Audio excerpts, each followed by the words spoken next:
I learned something strange the day a complete stranger told me to get out of my own fishing spot. Not because he was rude, and believe me, he was rude enough, but because he honestly believed he owned rights to something my family had spent nearly a century protecting. Looking back now, that moment feels almost funny, but at the time it was the beginning of the most stressful year of my life. My name is Ethan Mercer, and my family owns a piece of land outside a small town called Pine Hollow in southern Missouri. We've had it since 1934. My great-grandfather bought the property during the Depression when land was cheap and nobody wanted to deal with swampy creek bottoms. Most people saw mud, mosquitoes, and headaches. He saw potential. He built a small dam across a creek that crossed our land, flooded part of the valley, and created what became known locally as Mercer Lake. Nothing huge, maybe 40 acres of water depending on rainfall, but around here it became a landmark. Families fished there. Kids learned to swim there. I learned to drive a boat there. My father taught me patience there, which is ironic because patience nearly ran out during this whole mess. The southern shoreline belonged entirely to us. We maintained the dam, repaired erosion, cleared fallen trees, and handled every expense that came with owning private water. For decades, nobody questioned it. Then things started changing. About 6 years ago, a developer bought the ridgeline north of the lake. Beautiful views up there. You could see the entire waterline stretching through the valley. Before long, bulldozers arrived, roads appeared, and a new subdivision called Eagle Ridge Estates started taking shape. At first, I didn't care. People build houses. That's life. The developer even stopped by one afternoon. Nice truck. Expensive watch. The kind of smile that feels rehearsed. He introduced himself as Darren Cole and talked nonstop about community growth, rising property values, and bringing prosperity to the area. I remember him standing near our dock, looking across the water. "That's one hell of a lake you've got," he said. I nodded. "Been in the family a long time." He smiled and said, "Makes the whole area more attractive." Looking back, that sentence should have set off alarms in my head. Instead, I just thought he was making conversation. A year later, houses started selling fast. Families moved in. Boats appeared in driveways. Kayaks leaned against garages. I figured some of them belonged to nearby public lakes. Then one Saturday morning, everything changed. I was sitting on the dock with a coffee mug and a fishing rod. It was one of those quiet Ozark mornings where the water looks like glass and the whole world feels half asleep. Then I heard an engine. A pontoon boat was heading straight toward my dock. At first, I assumed someone was lost. Happens occasionally. Instead, the boat pulled right up to my cleats. A man stepped out with his wife and 2 kids. He looked around like he owned the place. Then he pointed at my chair. "Mind moving that?" he asked. "We're unloading here." I laughed because I honestly thought he was joking. He wasn't. "Unloading what?" I asked. "Our stuff," he said. "We have lake access." I stared at him. "No, you don't." The guy frowned. "Yeah, we do. It's included with our property." His wife chimed in. "We paid a premium for it." I remember feeling confused more than angry. It was like listening to somebody insist they owned your truck because they saw it in a magazine ad. The man pulled out paperwork from a waterproof folder. There it was in bold letters, "Private lake access included." I read the page twice. Then a third time. There were photos of the water, photos of the dock, photos of the boat ramp. My dock, my ramp, my family's property. The man wasn't lying. He had been sold that promise. I helped them turn the boat around and leave, but my stomach felt heavy the entire rest of the day. Something wasn't right. That evening, I carried old file boxes out of storage. My wife, Lauren, found me surrounded by dusty documents at the dining room table around midnight. "What are you looking for?" she asked. "Honestly," I said, "I'm not sure yet." She sat beside me while I opened folders that hadn't been touched in years. Survey maps, deeds, construction permits, tax records. The deeper I dug, the worse the situation looked.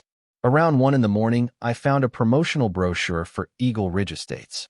Somebody had left it at a local restaurant months earlier. I nearly dropped it when I opened the pages. There was our lake. There was our dock. There was our shoreline. Large, glossy photographs advertised exclusive waterfront living and guaranteed private lake privileges. My heart sank. A developer had apparently sold dozens of families a dream built on property he didn't own. Lauren looked at me across the table and quietly asked the question neither of us wanted to answer. How many people bought into this? I looked at the subdivision map and counted the lots. Then I counted again because the number seemed impossible.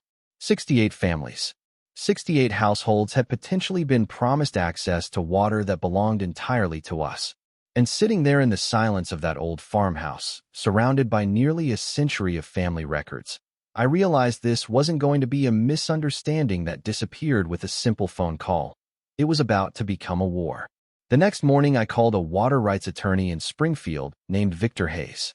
I'd heard his name before from a rancher who won a dispute over a reservoir easement, and at that point, I wasn't interested in guesses or opinions from neighbors. I needed somebody who understood exactly where property law ended and water law began.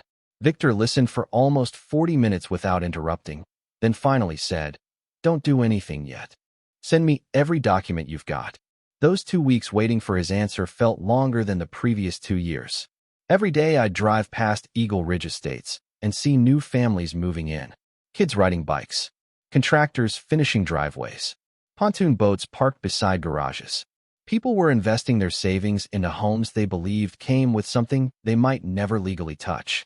Part of me felt angry at the developer. Another part felt bad for the homeowners. Most of them weren't trying to steal anything. They'd simply trusted what they were told. Still, sympathy doesn't transfer ownership. 2 weeks later, Victor called. I still remember standing beside the barn when my phone rang. "You were right," he said. "Actually, you're more right than I expected." I laughed nervously. "That's not exactly comforting." He chuckled. "The dam belongs to your family. The spillway belongs to your family. The lake bed belongs to your family. The shoreline belongs to your family. There's no recorded easement, no transfer of riparian rights, no access agreement, nothing. Legally speaking, the developer sold a view. That's it." For a moment, I just stood there listening to the wind moving through the trees. Relief washed over me, followed immediately by dread. Being right meant the problem was real. Victor drafted a certified letter that afternoon. It went to the HOA board, the developer, and several attorneys connected to the project. The message was simple. Mercer Lake was private property. The dock was private property. The boat ramp was private property. Any unauthorized use would be considered trespassing moving forward. Then came the part everyone remembers. I locked the boat ramp. The ramp sat on our southern shore and happened to be the only improved launch point on the entire lake. My grandfather built it with a tractor and concrete forms back in the 1950s. By Saturday morning, a heavy chain stretched across the entrance and new signs stood on both sides. Private property. No unauthorized access. Trespassers subject to prosecution. By noon, people were showing up. Some were confused. Some were angry. One man demanded to know who gave me authority to close the ramp. I pointed at the deed. Another woman waved a sales brochure in my face. "We paid extra for lake access," she yelled. "Then somebody sold you something that wasn't theirs to sell," I replied. That answer didn't make me popular. Within days, neighborhood Facebook groups exploded. Screenshots got shared everywhere. My name started appearing in community discussions. Depending on who was posting, I was either protecting family property or ruining 68 homeowners' investments. Then came the first meeting with the HOA board. They invited me to speak at a special session held in the subdivision clubhouse. I walked into a room packed with angry residents. Some looked frustrated. Others looked betrayed. A few looked ready to throw me out a window. The board president, a retired banker named Carl Benton, tried to keep order. "Let's hear Mr. Mercer out." The room quieted. I laid copies of the documents across a table. Survey maps, deeds, permits, ownership records. Nearly 90 years of paperwork. One homeowner stood up. "So you're saying we were lied to?" Before I could answer, another resident snapped. "No, he's saying he's changing the rules." That started an argument that lasted nearly 20 minutes. Finally, I said something that seemed to stop everyone. "Look, if somebody sold you my truck without asking me, would you expect me to hand over the keys just because you paid for it?" The room went silent. Nobody liked the comparison, but nobody could really argue with it either. Carl rubbed his forehead and quietly asked, "Did the developer know?" I remember looking directly at him. "I think that's the real question." The answer arrived sooner than expected. During discovery conversations between attorneys, several emails surfaced. Nothing criminal, nothing dramatic, just enough to paint a picture. Years earlier, Darren Cole had been informed by a surveyor that ownership of the lake remained entirely with my family. The warning existed in writing. He knew. He built the subdivision anyway. He marketed waterfront privileges anyway. And he sold dozens of homes anyway. That's when public opinion started shifting. Unfortunately, before it shifted completely, things got ugly. One afternoon I came out of Walmart and found all 4 tires on my truck slashed. No witnesses. No cameras facing the right direction. A week later, Lauren answered an anonymous phone call. The voice said, "Your family should have left things alone." Then the line went dead. Our teenage son stopped getting invited to neighborhood fishing trips. Our daughter came home upset after hearing parents complain about us during a school event. Those moments bothered me more than the legal threats. Adults can handle conflict. Watching your kids absorb consequences they didn't create is something else entirely. More than once Lauren asked if there was a compromise. More than once I wondered the same thing. But every compromise seemed to begin with one assumption: that we should surrender ownership because someone else had profited from ignoring it. I couldn't do that. My grandfather spent decades maintaining that lake. My father spent decades maintaining that lake. Walking away would have felt like betraying both of them. Then the lawsuit arrived. The HOA sued. Their attorney argued implied access rights. He argued homeowners reasonably relied on marketing materials. He argued decades of anticipated use had created expectations. Victor wasn't impressed. "Expectations aren't deeds," he said. "Let's go to court." The hearing wasn't nearly as dramatic as television makes these things look. Mostly it was paperwork, legal arguments, and long stretches of waiting. But there was one moment I'll never forget. The HOA attorney held up a glossy brochure and said, "These representations were made repeatedly to buyers." The judge took the brochure, looked at it for several seconds, then set it down. "Counselor," he said, "a brochure is not a deed."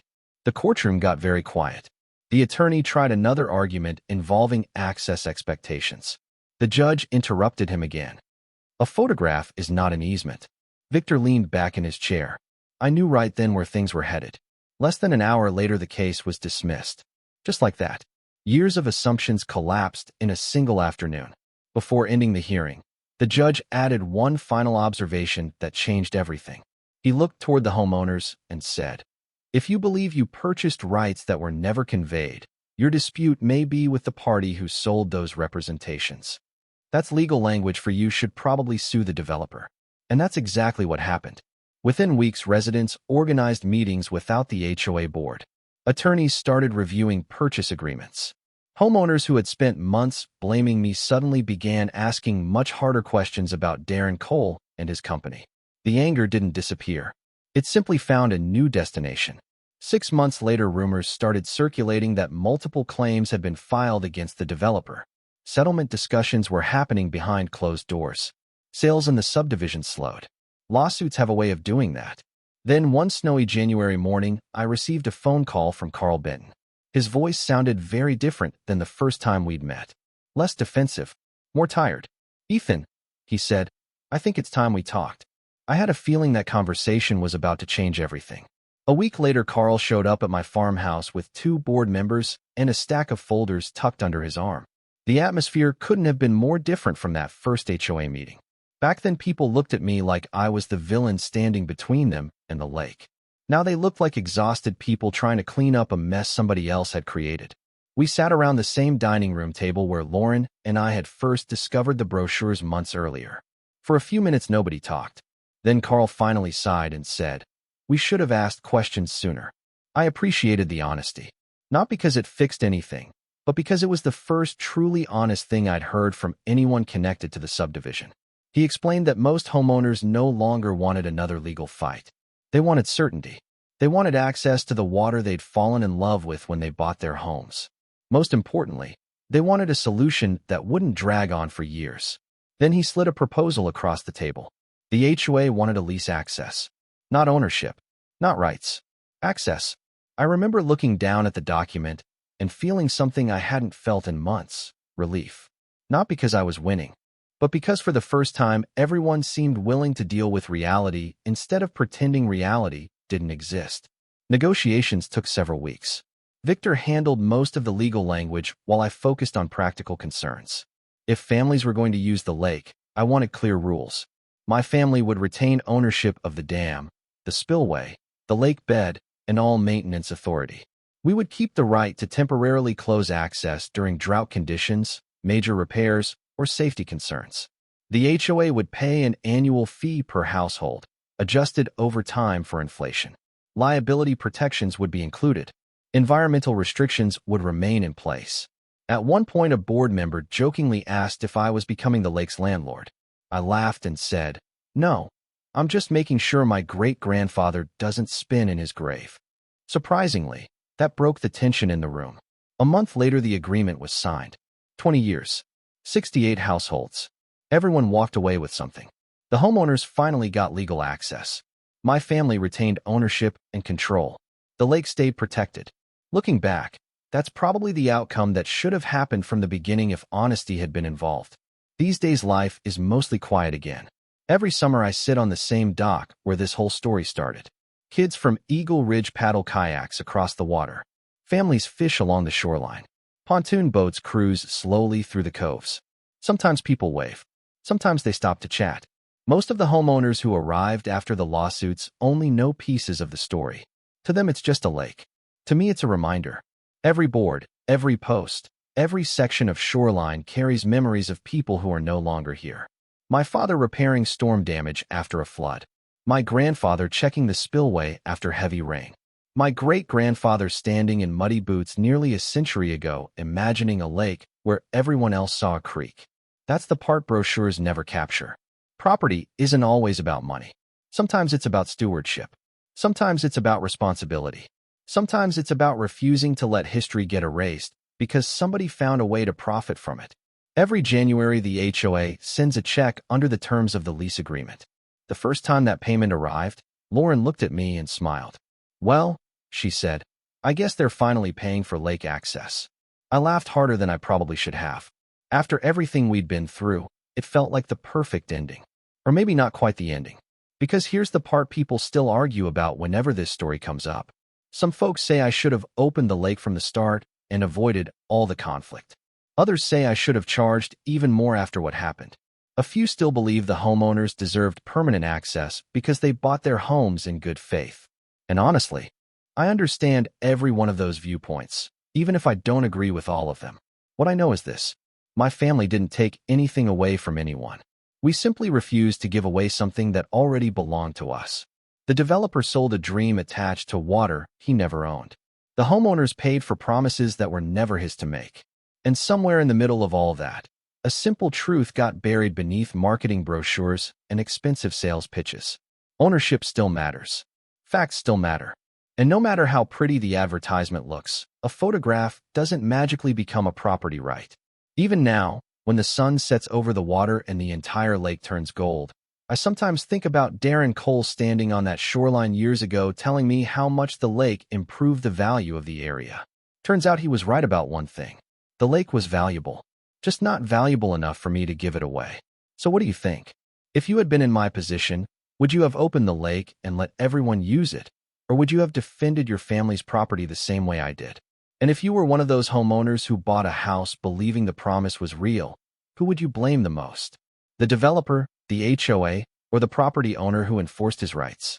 Let me know in the comments, because stories like this always divide people right down the middle. And if you enjoy real property disputes, HOA drama, and stories where the truth ends up being more complicated than it first appears, make sure to like the video, subscribe to the channel, and share your perspective below. I'd genuinely love to hear where you stand on this one.